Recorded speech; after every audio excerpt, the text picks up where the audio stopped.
Boa noite. Hoje, final do ano, né? Chegando. Fórum também, as pessoas encarnadas vem diminuindo, isso faz parte do padrão. E eu sei que eu acho que hoje é também o último dia do calendário da vida consciente, né? O último domingo. E a gente volta só depois do dia 10 de janeiro, né, dona Mira? Acho que a gente volta, né? 10 de janeiro, né? Que eu sei que a volta? Sim. Isso, né? Então aí a gente volta depois, só depois do dia 10 de janeiro. Para todos ali, até para vocês, até para quem está assistindo de casa.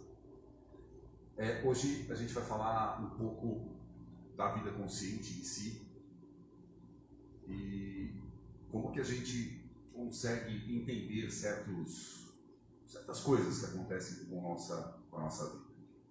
Esse é o cerne do Vida Consciente. Poder entender de alguma forma, conscientemente, aquilo que nos acontece e que a gente conscientemente tenha alguma atitude em relação a isso que nos aconteceu. O que nós vamos fazer depois disso? O que nós vamos fazer depois de saber aquilo que precisamos saber? O que nós vamos fazer quando a gente sai da escola e recebe uma instrução lá e um diploma? O que a gente vai fazer com aquele diploma? A gente vai continuar naquela profissão? A gente vai seguir e se especializar um pouco mais? A gente vai pegar esse diploma e usar para fazer uma outra coisa, acesso a um concurso público, enfim. O que nós vamos fazer com aquele diploma? O que nós vamos fazer com aquela preparação que às vezes dura 5, mais anos ou menos? Mas o que nós vamos fazer com isso? E é exatamente isso que a gente entende, como a gente se prepara e recebe os preparos da vida e como nós vamos conduzir a vida depois de receber esse preparo. De receber certas instruções, no caso aqui do CEPA, uma casa espírita, onde as instruções são oriundas do Evangelho. Do Evangelho segundo o Espiritismo, que não é o Evangelho dos Espíritas, sim, a visão espírita de algumas passagens do Evangelho, de Jesus Cristo, do Novo Testamento, mas é uma das formas com que a doutrina espírita consegue colocar a instrução. Existem instruções do Espiritismo no Livro dos Espíritos, no Livro dos Médiuns, enfim, nos 5 livros da codificação que foram decodificados por Allan Kardec. Dentro disso, o que nós vamos fazer com isso? Eles estão lá, é como se fosse um manual. Olha, a primeira lei do manual, se você nem fizer o resto, nem quiser mais ler nada, só lê a primeira lei. Fazer para os outros aquilo que querem que faça para você mesmo. Amar a Deus sobre todas as coisas e fazer para os outros aquilo que quer que façam para você. Foi isso que foi perguntado para Jesus Cristo naquela cena onde quiseram enquadrar Jesus Cristo e falar, vamos ver se ele vai fazer alguma coisa contra as leis locais, e perguntaram para ele quais são os mandamentos mais importantes. Ele disse, só 2. E se você fizer para os outros exatamente aquilo que quer que faça para você, você já está fazendo o primeiro, que é amar a Deus sobre todas as coisas. Então, se essa linha de instrução, eu sei que é difícil, porque, a gente tem as nossas falhas humanas e você não vai amar todos os outros, até os seus inimigos. Aí vamos falar, falando que a gente tem inimigos, assim, mas até os nossos rivais, a gente não vai fazer o que Jesus Cristo fez. Até porque, acho que é por isso que nós estamos aqui, né? Para passar um pouco por essa escola, que a gente ainda não fez exatamente isso. Amar a todos incondicionalmente. Então a instrução principal do Evangelho é essa. Se a gente conseguir sair desse curso que a gente está fazendo da vida aqui, passar de ano aqui, a gente vai para o ano, uma próxima existência, com outras coisas para resolver e talvez em outro lugar, menos sofrido do que aqui. Por mais que as nossas vidas tenham alguma coisa boa, mas você vê ainda o mundo sofrendo intempéries, guerras, assim, coisas absurdas acontecendo e que não fazem parte de um sistema e de um mundo com pessoas evoluídas, né? À luz também do Espiritismo. Passando por isso, qual a lição que nós tiramos aqui? O que nós tiramos da vida? Essa é a base, essa é a questão principal do Vida Consciente. É isso que o Vida Consciente traz. O que nós tiramos da vida? O que nós aprendemos com os nossos desgostos e o que nós aprendemos com as nossas glórias. Como a gente lida com os desgostos e como a gente lida com as coisas boas que acontecem na nossa vida. A gente agradece as coisas boas, assim como fica remoendo os desgostos. É uma coisa que a gente para pensar. Todo dia você agradece a coisa boa que acontece na sua vida, talvez acordar e todo dia.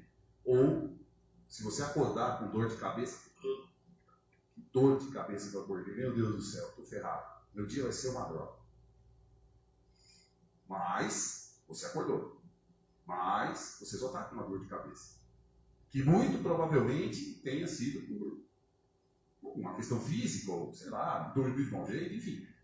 Ou tenha uma dor de cabeça, mas a primeira coisa que você faz é reclamar da dor de cabeça. O que você faz, não, o que nós fazemos, o que eu faço, né, é reclamar da dor de cabeça e não agradecer ter acordado. Então essa é a lição. O que você quer conscientemente da sua vida? Chorar a dor de cabeça ou agradecer estar acordando? É uma escolha. Vida consciente é isso. Totalmente aquela ore e vigie, orai e vigiai do Espiritismo é exatamente isso. Onde eu estou? Como eu estou? O que eu tenho que fazer? Qual a minha orientação? E hoje, o tema de hoje que a gente escolheu aqui são impressões. O que são impressões? Cada um que entra aqui, cada um que entra num lugar, vocês, quando entram aqui, vocês trazem consigo a sua impressão. Quando vocês entram na sala, eu consigo olhar para todos, eu vejo no semblante de cada um uma expressão. Uma expressão. Uns de uma forma, outros de outra. E quando você entra numa sala, por exemplo, num lugar fechado, você leva consigo a sua impressão. Como você entra? Com a cara fechada? Com a cara alegre? Quando você vê uma pessoa pela primeira vez, você já mais ou menos desenha como ela pode ser, né? E geralmente se erra, só pela forma com que ela entrou e começou a conversar com você. E aí dizem, né, que a primeira impressão é que fica, né? E realmente, talvez seja a primeira impressão que fica. Como você enxerga aquela pessoa que entrou? Quando vocês entram aqui, essas impressões são colocadas nas suas telas mentais. Então, quando vocês sentam nessa cadeira, tudo o que vocês trazem para cá é colocado na tela mental, como se fosse uma televisão do lado de vocês. E a espiritualidade que trabalha aqui, não através da gente aqui só auxilia eles, mas a espiritualidade que trabalha aqui está lendo exatamente tudo o que vocês têm na mente agora. Eu, vocês. Ela traz, por que essa pessoa entrou aqui? Por quê? Por que você veio aqui hoje? O que te trouxe aqui ao ser? O que te trouxe? Como você está? Tudo isso, a espiritualidade está do lado ali, olhando a sua tela mental. Ele encosta perto de você e está lá. Uma tela do seu lado ali, ele vai olhar, bom, esse está passando por isso, está passando por aquilo, e esse aqui torce para o Corinthians. Já sabe, meu sofrimento. E aí, ele vai olhar e fala, bom, não tem jeito. O Corinthians não vai, não vou conseguir fazer o Corinthians ganhar, mas eu consigo aliviar as coisas dele através de um sopro divino. Isso, através dessa sopro de energia, ele já consegue acalmar aquilo que você veio, acalmar aquilo que precisa ser acalmado, alinhar aquilo que precisa ser alinhado, e ele está ali esperando. E às vezes vocês não vêm aqui, nós não chegamos aqui para nós.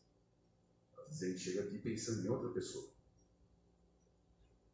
Então quando vocês chegam aqui e colocam os nomes lá naquela caixinha lá na frente, e geralmente são para outras pessoas, eles estão lendo todos os nomes que estão lá. E aí eles falam, bom, aquele nome daquela fichinha foi o Magno que escreveu. Aí ele chega do lado do Magno, ele não conhece a outra pessoa. Mas ele sabe que o Magno colocou aquele nome lá. Ele vai do lado do Magno e fala, o Magno está imaginando aquela pessoa que ele colocou o nome. Vai ver na tela mental do lado. Vai falar, bom, aquela pessoa no qual aquele o Senhor escreveu o nome, está precisando disso aqui. E se for da permissão dela, e se for permitido para que isso tudo se arrume, vai se arrumar. Mas só esse pensamento, só essa transmissão que nós colocamos quando a gente escreve os nomes lá atrás, eles já servem como uma linha para esse sopro de energia chegar até essa pessoa lá do outro lado. Então essa pessoa vai ser atingida lá, de alguma forma, através da sua presença aqui, da sua impressão, daquilo que você traz. Nós estávamos atendendo essa semana anterior, e chegou uma moça mais nova, e quando ela entrou na sala e começou a falar, as médiums, todo mundo ficou emocionado, tenho certeza disso. Né? A gente trabalha junto. O que ela trouxe? Quando ela começou a falar, todo mundo falou, poxa, a gente queria te dar um abraço, não queria descolocar. Não, para de falar. Porque o que ela trouxe quando ela entrou foi aquela impressão. A expressão dela era de uma tristeza muito grande. E ela começou a falar, e a tristeza que estava dentro dela saía pela voz dela. Estava para ver no semblante, na voz, no jeito de falar. Essa era a única impressão que nós tínhamos dela. A gente nunca nem tinha visto ela por aqui. Mas a única impressão que nós tínhamos dela era essa. Foi feito o atendimento, alguns esclarecimentos, e quando ela saiu, que a gente passa para a explicação final ali do que aconteceu, o semblante dela estava completamente diferente. A voz dela completamente diferente. Por quê? Porque ela entendeu algumas coisas que precisava entender, e aquilo que ela trazia com ela mudou. Quando ela ficou sabendo que ela tinha mudado porque ela é a protagonista, ela conseguiu entender que nada do que foi que aconteceu ali foram nós que fizemos. Foi ela. Através da permissão dela e como ela encarou aquilo. Como ela recebeu o esclarecimento. Então ela recebeu ali algumas palavras no final e ela entendeu, nossa, é verdade. E ela se colocou de forma diferente. Então, quando ela levantou, ela saiu de forma diferente. E quando nós vamos trazer ela, vai acompanhar até a porta, é esse sentimento. Quando você sair daqui, o que você trouxe? O que você trouxe, como você chegou e o que você vai levar daqui. Se você usar as duas coisas de forma consciente, conseguir conciliar tudo isso conscientemente, você vai ter uma visão diferente daquilo. Então, quando a gente muda, às vezes, o nosso próprio comportamento, quando a gente muda a nossa própria forma de se expressar, a gente consegue também mudar alguma coisa interna na gente. Eu falo que eu troco aqui a vida consciente, eu troco aqui as experiências que eu também vivo. E essa semana eu estava bravo, mas eu não sei por quê. E estava ali, minha mulher falou uma coisa e eu levantei a voz. Porque eu tenho um problema em relação ao óbvio. Está escrito ali, é óbvio. Se a pessoa não enxerga o óbvio, que para mim é óbvio, talvez não seja óbvio para as outras pessoas, eu falo, caramba, está escrito. Aqui é uma cadeira, você está vendo? É uma cadeira. A pessoa, não, é uma cadeira, mas não é bem assim. Mas é o jeito que a pessoa enxerga a cadeira. E para mim isso é difícil. Então é uma coisa que eu preciso mudar. Então eu estava mais sisudo. Quando eu mudei só a forma, e por isso que até que eu escolhi esse tema hoje para conversar com vocês. Quando eu mudei a forma de conduzir a minha voz e a forma de conduzir como eu estava, tirando a cara sisuda e mudando o meu rosto, eu mudei a forma de falar. Eu mudei a forma de falar, as minhas costas pararam de doer, o meu pescoço parou de doer. Porque eu me tirei conscientemente daquele lugar, mas demorou, tá? Não estou falando que eu tirei, porque, nossa, eu falo vida consciente. Não, demorou caramba. E por isso eu estou conversando com vocês isso.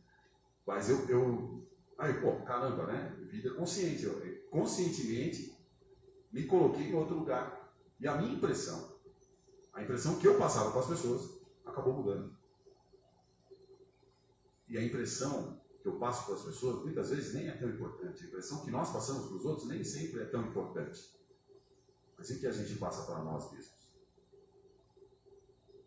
Isso é o mais importante. O que você quer para si? Ser sisudo e ficar lá respondendo às pessoas de forma ríspida? E perdendo a chance de conversar com outras pessoas, perdendo a chance de se comunicar, das pessoas terem um ambiente mais leve ao seu redor? Ou ficar lá sisudo e se cair um alfinete no chão você fica bravo? O que você quer para si? É uma escolha. Consciente. De vida consciente. Tá, mas o que tem a ver isso com a sua conversa, Zé?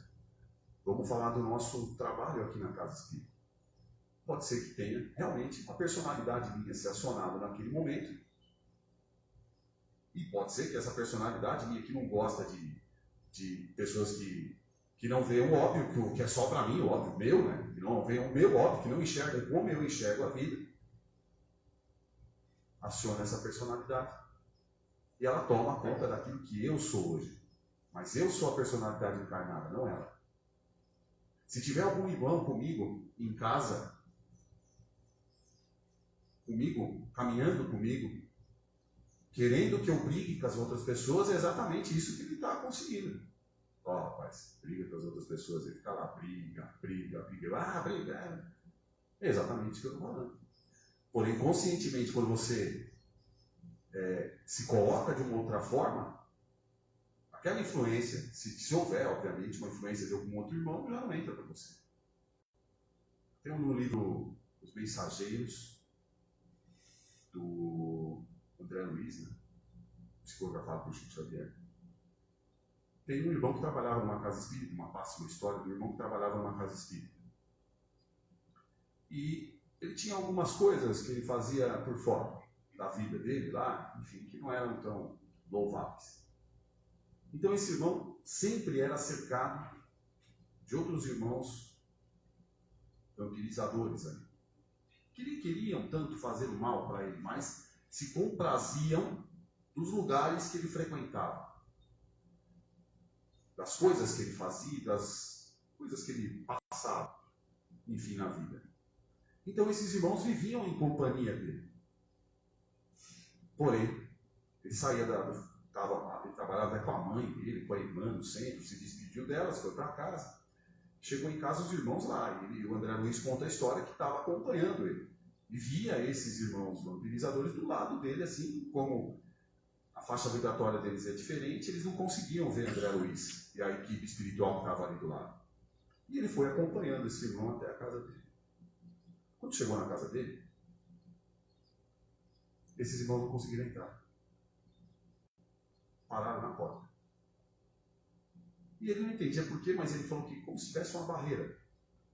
E esses irmãos que estavam ali do lado dele, eram 3, não conseguiram entrar dentro da casa. E André Luiz entrou, junto com outros irmãos, entrou para casa. E a esposa já estava dormindo, a esposa dele lá na casa já estava dormindo. Só que a esposa tinha um poder de prece tão grande, e ela tinha o hábito do evangelho no lar. E essas orações da esposa, com o amor que ela dedicava a essas orações, criou na casa dela um campo de proteção, onde esses irmãos acompanhavam o marido dela da porta para fora. Da porta para dentro, não. E aí ele foi dormir. Ele deitou na cama e foi dormir. E o André Luiz ficou ali do lado, com a equipe. Quando ele dormiu, a esposa estava dormindo já. E quando a gente dorme, a gente desdobra, né? A gente desdobra e a gente vai viver as nossas coisas no outro lugar, vai aprender alguma coisa, vai fazer, enfim, o que tem que fazer.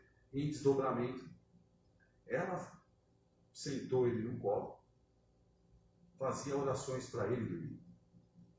Em desdobramento. E eles ficaram vendo essa cena.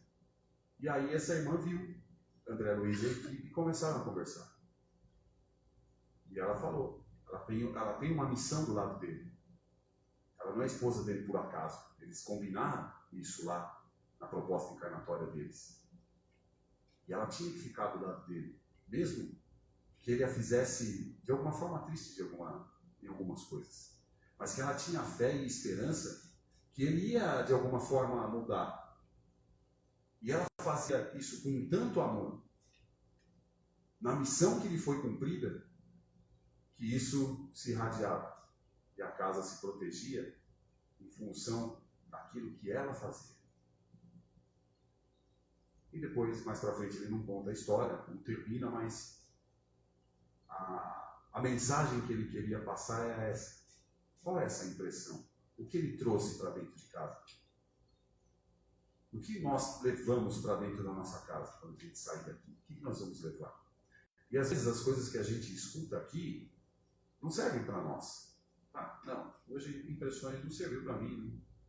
Tudo bem, faz parte. Vai ter um passo depois lá, enfim. Mas nem tudo o que a gente ouve aqui faz sentido para a gente. Mas talvez faça para quem estiver lá do outro lado, ou para esses outros irmãos desencarnados todos que estão escutando essa palestra.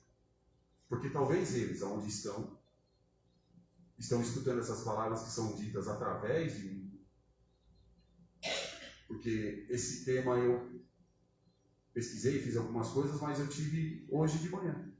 Falei, quero falar disso, como disso, passar isso, e o que a gente enxerga com isso. Eu desenhei no caderno, eu marco lá os negócios, eu marquei hoje de manhã. Acordei, a hora que saí da cama ainda já fui escrevendo para não esquecer. Então talvez essa intuição que nós recebemos ao falar aqui, sirva para alguém aqui. Ou para alguém que a gente não consegue enxergar. Ou para quem está em casa. Mas se não servir para nós, talvez uma mensagem que possa nos ficar na cabeça. Como a gente chega nos locais? O que a gente carrega conosco? Como nós nos apresentamos para as pessoas? Como nós nos apresentamos para nós mesmos quando a gente acorda? E quando a gente recebe alguma instrução, quando a gente aprende algo, o que a gente faz com isso? É semente na pedra, semente na areia ou semente na terra firme? Como a gente encara as mensagens? Como a gente encara os recados? Talvez seja esse o cerne de tudo isso. O cerne da impressão e o cerne da vida consciente. Tá bom? Muito obrigado. Hoje foi a último Vida Consciente, último domingo, né, de atividade do CEPA. Voltamos lá no dia 10 de janeiro. E agradeço, né, a presença, agradeço a oportunidade que o CEPA também nos concede, né, através dessas conversas, para que a gente possa, junto, trocar ideias em busca da evolução. Muito obrigado.